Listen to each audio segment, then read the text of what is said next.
Alright fellas, so I did remove 6 bolts. 1, 2, 3, 4, 5, and the 6th one. Shit, won't focus. But anyway, you'll see it right there. Okay, so now what we're gonna do is remove these 2 large hex bolts, which is going to be, I think, a size 8. Okay, size 8 right there. Just simply unbolt it. Okay, hold on.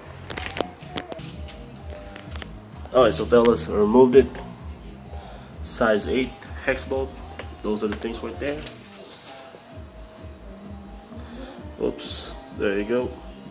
Okay, tip.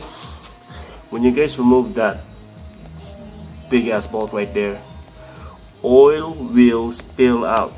So, as you guys can see, it's still dripping right there. That's the exhaust side, this is the intake side. Intake side, not so much, but exhaust side, whoa! Like big ass spillage right there. As you guys can see, it's all fucked up right now. Oh my god, what the fuck? Okay, it's probably too late for that, but fuck it.